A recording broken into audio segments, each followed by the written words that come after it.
Alrighty, it is Sunday, so we have some bonus campaign features in the kingdom.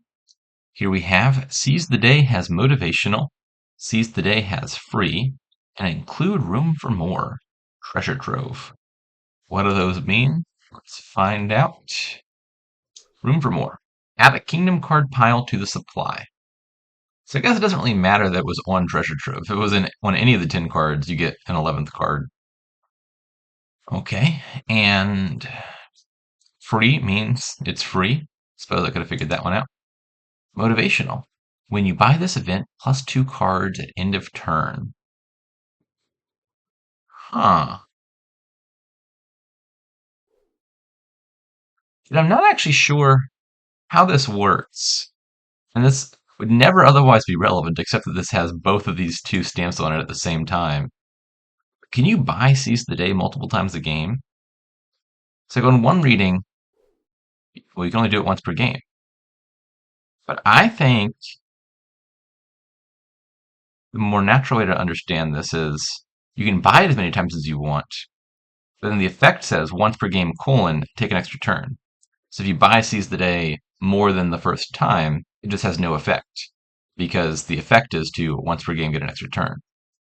But if it's free, and it comes with plus 2 cards, can't I just click this as many times as I want, or at least for as many plus buy as I have, and then just draw my whole deck like that? Kinda seems like I can, right? Huh. We'll find out in a second how that works. I wonder if even if it's technically supposed to be something you can buy multiple times per game, if the game is just coded to only let you buy it once, because barring this extremely niche interaction, there'd never be a reason to buy it multiple times. I don't actually know. Right, what else? The big limitation here is there's no gains. There's no plus buy anywhere. You can gain treasures with Wayfarer and Treasure Trove. You can technically gain 2 things in turn if you buy a farmland and turn something into something else. But that means the absolute maximum you're scoring per turn is buy a farmland, trash a gold into a province, you get 8 points. And other than that, you're just buying a province for 6 points. So I think this is just basically a big money kingdom, right? I mean, you got everything else. Draw, Wayfarer, Nobles, Ronin, Slay, Watchtower, Villages, Minstrel, and Nobles, Trashing, Sailor, Monastery, Crypt, sets aside treasures. But without gains, there's not a whole lot to build to. So I think the question is, what's the smallest number of cards you can put into your deck and be in a position where you're hitting 8 reliably? I think Wayfarer and Treasure Trove both look quite good for that. You want to have treasures consistently coming in so your deck doesn't decline in quality as you're scoring.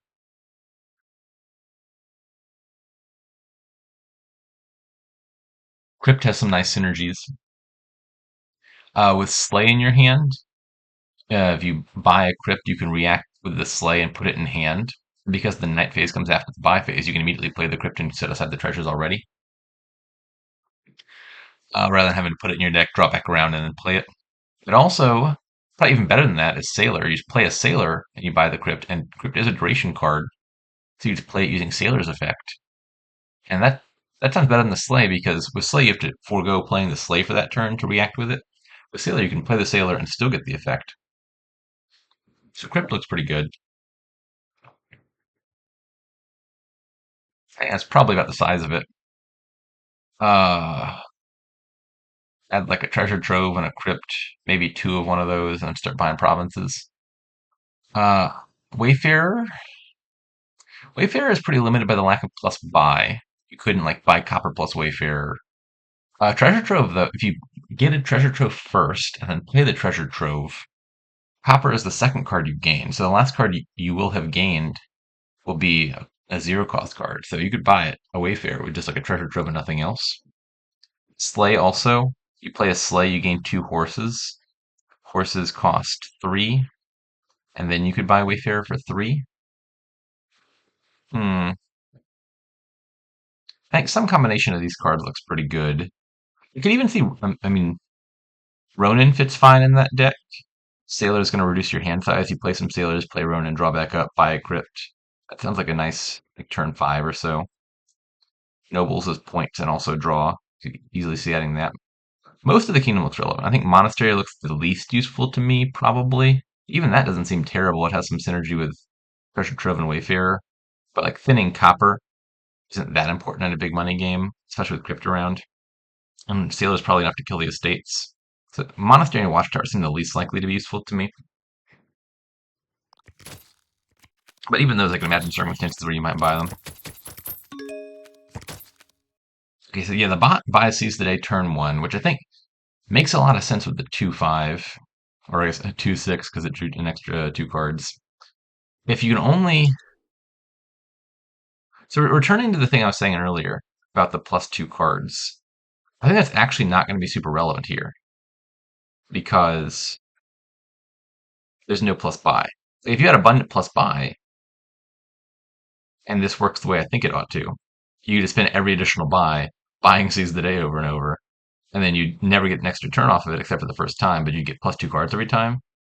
But with no plus buy, you'd be spending your 1 buy for the turn doing that. And that actually doesn't sound all that great. So probably it's not all that relevant here. The one time the stars align to make this interaction potentially worthwhile, buying the Seize the Day for nothing, and then the kingdom doesn't support it, sadly enough. But anyways, you still probably buy the Seize the Day at least once per game for the free +2 cards or an extra turn. Like, that's a good deal.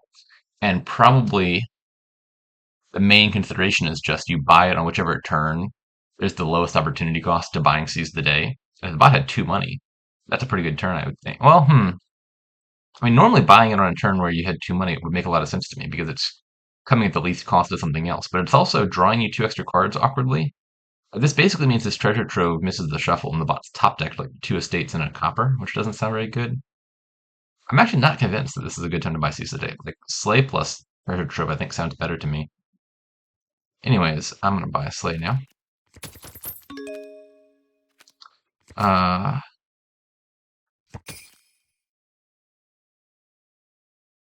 I think I will buy Seize the Day here. I don't really want a second Slay.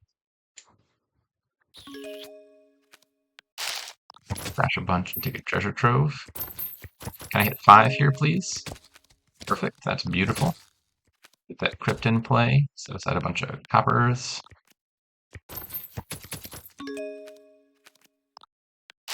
Crash.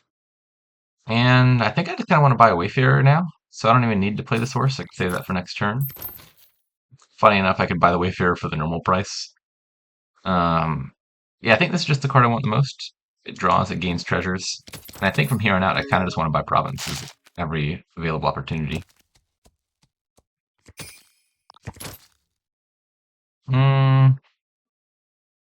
Maybe this is... Yeah, I can buy province. No, I can't. Yeah, I can. This works.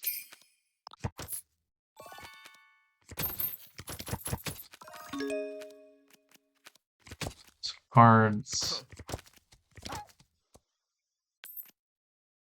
I do have 2 terminals in the deck and no villages, but they're actually going to work out kind of nicely. Like, if my Wayfarer drew my Slay, I could gain a silver and just put the silver straight in hand. And so I wouldn't actually be suffering that much from the terminal collision.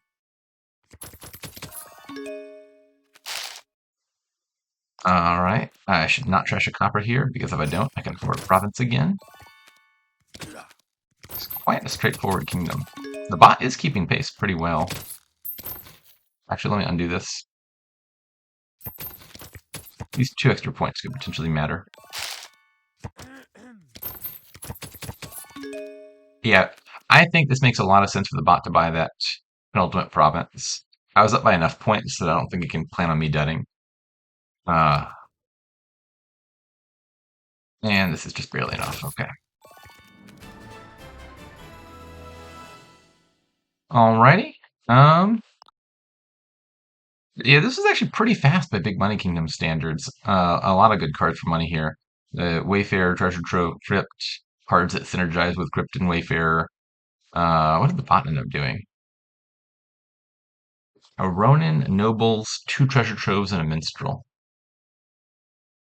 Ronin does seem like a pretty good card for big money normally. It's like a smithy that you can play it when you ideally want it because it sits in the bottom of your deck until you're ready to play it. Treasure Trove also good. Nobles, I think, make some sense. It's splitting the difference between points and improving your deck. The Minstrel doesn't seem like it's doing much to me. The deck has two other action cards, one of which is always on the bottom. I think the Minstrel seems out of place. If anything, you don't really want to cycle your cards in this deck because you're getting closer to your Ronin, and you never want to have your Ronin in your hand. Uh, so I'm confused by the Wandering Minstrel. It doesn't seem like it has any function here except to actively hurt your deck. Aside from that, I think all of this makes sense.